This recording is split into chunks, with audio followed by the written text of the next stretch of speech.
Hello everybody, welcome back to my channel. Today I'm bringing you a new and exciting video talking about how late is too late for ballet. So my ballet story, which is that I started ballet at the age of 14 and I've improved drastically. I'm now 23 years old and I dance every single day and I perform and I keep going at it. So I feel like if anyone's gonna answer this question, I feel like I can definitely go forward and volunteer to do it. So I'm going to talk a little bit about my backstory, how I got into ballet, and yeah, what I did to improve so much and to get where I am today. So keep watching. My journey as a ballet dancer started off when I was 13 years old, when I was taking classes once a week. Now, prior to this, I was signed up for lots of sports. I come from a super sporty family, so I was always an active child. But nobody in my family is really involved in the arts. Nobody watches ballet. Nobody plays classical music or anything like that. Super big sports heads. And that was my backstory. You know, it has its pluses and its minuses. I'm definitely a much more energetic and active dancer than I am musical, delicate and graceful sometimes. That's the reality. But there's nothing that you can't learn over time, but definitely things that came much easier to me was the athleticism in ballet. I never had a problem with that, like struggling in classes, struggling to keep up. That was never my worry. So it depends on your background as well, right? If you have some sort of involvement in music, you might be good at starting ballet from the musical aspect and the rhythm, and just because it's all too classical music, so you might be good from that perspective. If, for example, you did a lot of different sports, especially if you did gymnastics, you know, you're going to be good at the flexibility part. Even so, a lot more than a lot of the ballet dancers that have been there for years. You might be better because of your gymnastics background. So these are things all to consider. Growing up doing any activity at all will help a lot before starting ballet. So my backstory, I started dancing when I was 12 years old in contemporary dance, which is funny because usually it's the other way around. Usually people grow up doing ballet and then they get into contemporary dance. But for me, it was actually the other way around. So I did contemporary dance. I really didn't like it. I thought it was kind of boring. And, you know, it was a very abstract and this about your emotions. And I was like, guys, I just want to get with it. Like, I want to work hard and I want to do a lot of jumps and really cool shit, really cool and impressive shit. That's what I was on, and that's still what I'm on. I'm sorry, I'm not a fan of conceptual art. Listen, each to their own.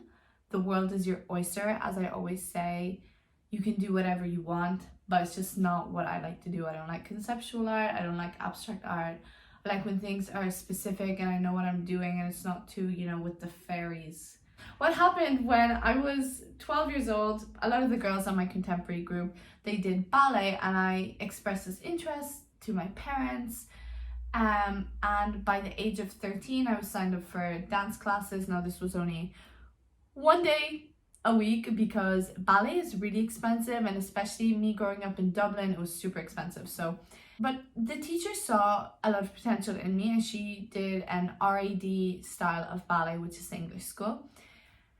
And I was very happy with it. Maybe she saw the potential because I was very flexible. You know, I don't have great turnout in my feet, and my arches are, they're not really bad, but they're kind of average, and I have a little bit of a problem with my knees being constantly bent. That is definitely one thing. Because I have quite bulkier thighs. I also did swimming and I did athletics, high jump and long jump prior, like at competitive levels. So maybe not exactly the ballet figure, but you know. So my backstory, right? 13 years old, I was signed up for one class a week, and my dad saw how much I liked it. And he said, okay, Inez, you can do 2 classes a week. And I was just obsessed with it. I was watching Isabella Boylston, I think it was like what a ballerina does in a day, or day in the life of a ballerina with ABT. And I watched that video. I was like, that's basically like me. I want to do ballet. I want to take ballet seriously.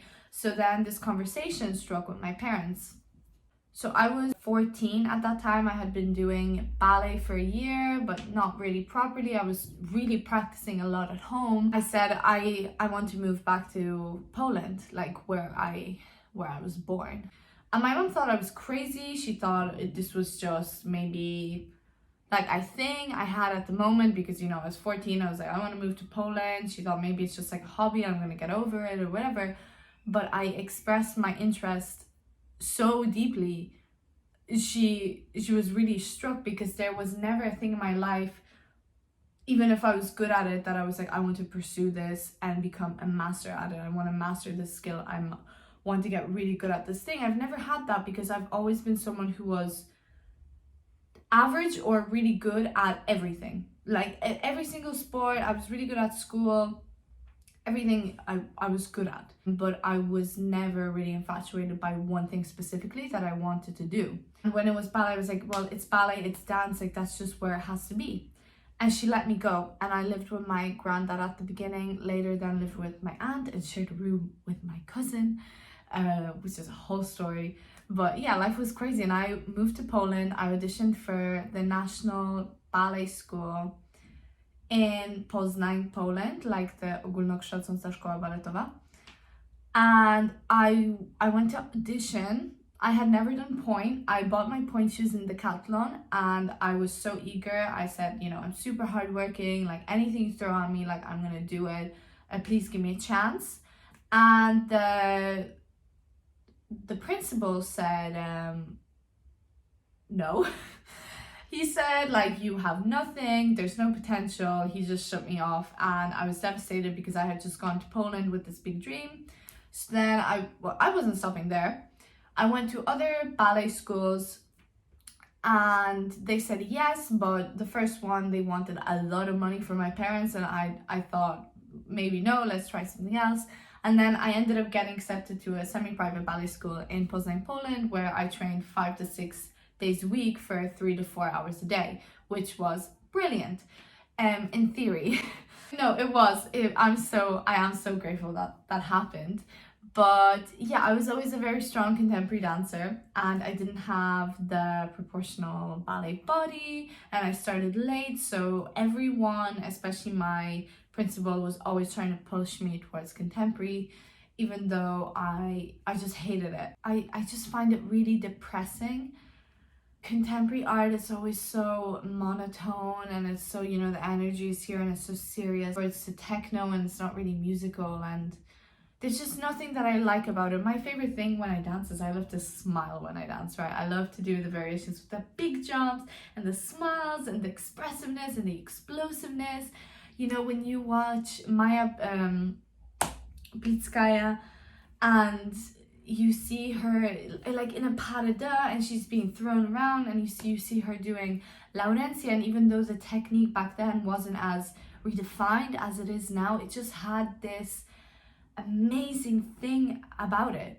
And that's what I love. I love the technique, I love the precision, I just love the idea of working at something every single day. And I just didn't find that with contemporary dance. But all throughout my ballet school training, everyone was trying to push me towards contemporary dance, and you know, I was I hated it. I was really diligent to become a ballet dancer, but I had also developed a whole eating disorder in ballet school, which kind of made me not progress as much as I really could have. So graduation year rolls around and I graduate with like a diploma, professional ballet diploma. I do my variation, everything is fine. I actually never saw the variation. I never got the video from the variation. I auditioned for a lot of companies and I didn't get in. I will show a little clip of how I danced.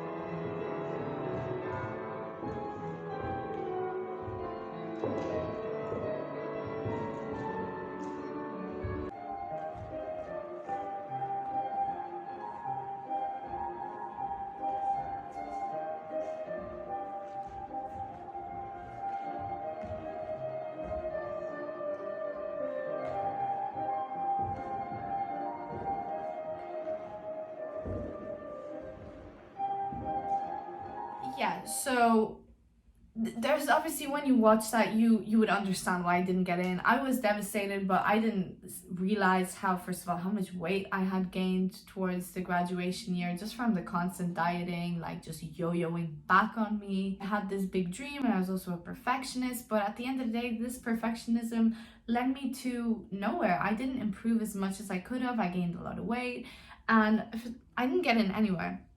So I moved to Madrid.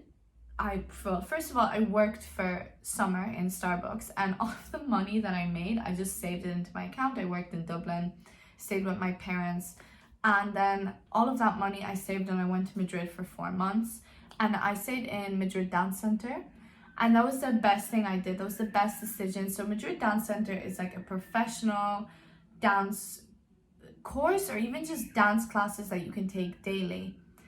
And this is amazing because it doesn't matter that I was 19 years old. There was girls there who were 16 and still had this company dream, and there was girls who were 23 and have been there for years and were kind of working other jobs or studying, but that doesn't mean they didn't take ballet seriously.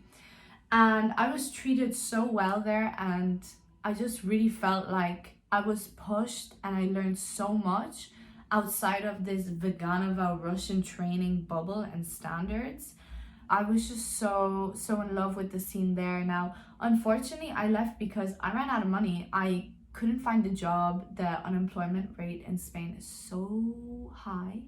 Couldn't find a job, moved to Ireland, and I wasn't planning to stay, but then I actually got hired in a contemporary dance company because I am a good contemporary dancer, but that obviously wasn't the dream. But in my head I thought, but I've always wanted to be a dancer, so isn't this the dream, right? Working with a company. So I stayed, and I freelanced in Ireland for that was like 6 months. And then one of my teachers that I was working with, she said, you should do this master's degree in contemporary dance. And at the time I was like, well, no, because I didn't really want to do contemporary dance. But then I thought, oh, but this is just general dance knowledge and whatever, so I'll just do it. And first of all, it put me in debt because I didn't have money for this contemporary dance degree, and it was 6,500 euros. So I took out a 5,000 euro loan, and I was really under stress with money the whole time, which also wasn't great. I went a bit crazy in that course. It's just very radicalizing, those contemporary courses. I was all over the place with my style, my dance style, my views and everything. It's just the course kind of, I think it's in general just contemporary art, and a little bit the contemporary and modern world makes at least me go a little bit crazy. I finished that, and I graduated with great results and a lot of contacts in Ireland, and from there I worked with like leading dance choreographers in Ireland, and I got paid really well, and I performed at the Fringe Festival. So in theory everything was perfect, but the only thing was that I didn't like contemporary dance. I feel like I applauded for this thing that I actually really hated, and I couldn't relate to anyone in any dance maybe circle that I was involved with, because it was all contemporary dancers with contemporary art ideas and views, and everyone around me just had very different views and values, and I just knew that I didn't want to do that. And I didn't want to be, watching people dancing nude on stage, and I didn't want to be in this like super unisex environment. Like, I wanted to smile on stage. I wanted to listen to classical music and dance about beautiful love stories to amazing classical literature, and I just knew deep down in my heart that's what I wanted to do, and I didn't want to be involved in these modern world norms. I made a bold move after 2 years of working freelance and getting paid for it, and it kind of being successful and everything that came from it along the lines. I said, no, I'm gonna go back to ballet. So 23-year-old, actually I was 22 when I first came here, moved to Palma de Mallorca, and I enrolled in Palma Dance Center. I came here with all my savings. I don't even know how to explain this further.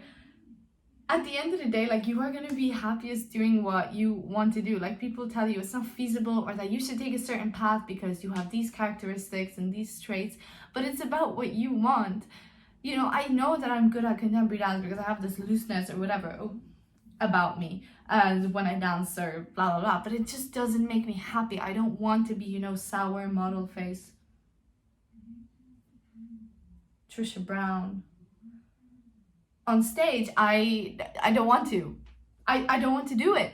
Or I don't want to be screaming random shit. I don't want to be running around half naked. Like, I don't want to dance about feminism. I want traditional love stories, and I want ballet, and I want this classical world. And I just knew that's what I wanted to do. So the question is, right, how late is too late? There's no such thing. There's no such thing, because you can change drastically. Like, I'm gonna put in clips of me dancing, like how I dance right now, and what I've come up with, and what I've choreographed.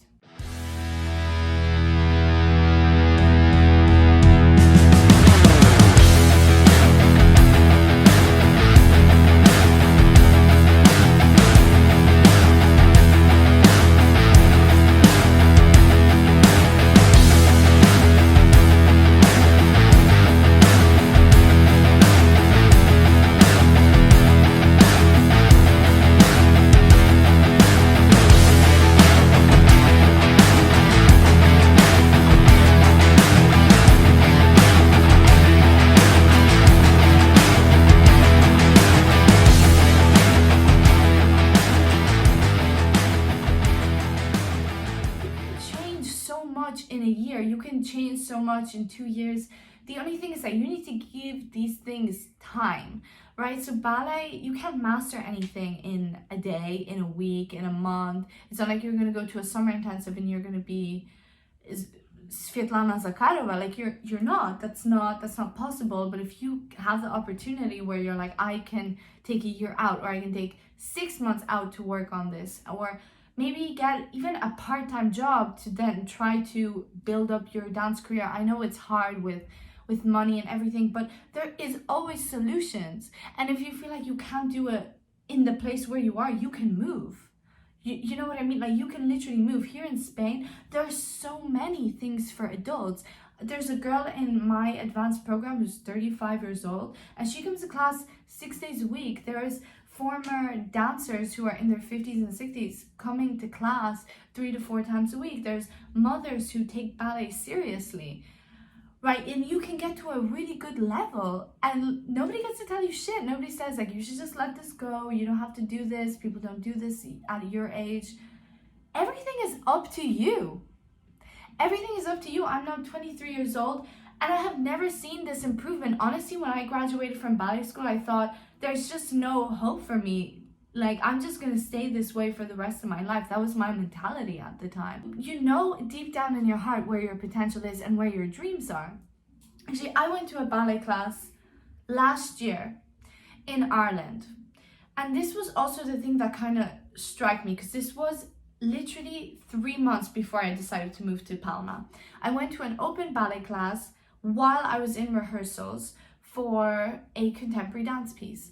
And I had been getting into my mentality of, oh, I really want to go back to ballet again. I really miss ballet. Like, ballet is what I love, and I want to get back into, at the time I was like, I'll just get more into contemporary ballet, you know, step my feet a little bit this way towards this direction, just to step away from the super contemporary art that was getting really not my dance style at all. Every time I went to a ballet class, I felt this just ease, and I felt at home, and I felt so happy to be there. And after class, I felt like I had so much energy, and I could literally take on the world.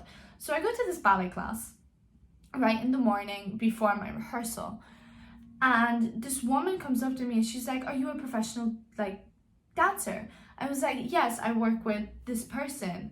And she goes, why? She was a very blunt woman, and I was like, well, because, like, I'm a professional dancer.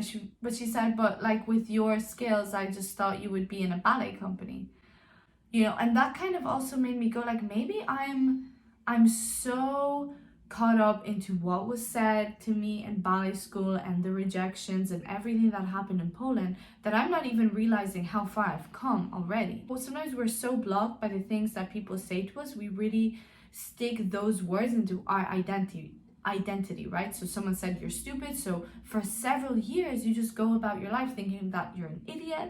Or someone says you're not good at ballet, and for several years of your life you just think, well, I'm just not good at ballet.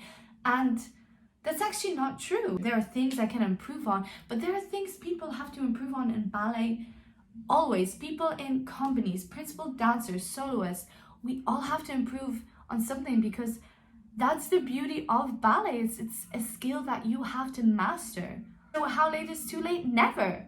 It's never too late. You're 50 years old. It depends where you want to go. But if you're 20 years old, maybe you could go professional by 30. Maybe. You literally, the limit does not exist. To quote Mean Girls, the limit does not exist. It doesn't. The limit is only in your head and in what other people tell you. If you want something, you should at least try and then see what the outcomes are. But don't calculate the outcome before it even happens. You know, this isn't a game of chess. You're not trying to checkmate here. Sometimes you just have to go for it and see what happens. You could be surprised with what's next. Guys, that's it for today. Thank you so much for watching. This is a long video, but I just wanted to share my story a little bit. I actually tried to film this video yesterday, but it was 36 minutes long. So I was like, I'm gonna make this a wee bit shorter. So hopefully I've managed that today. So, ciao.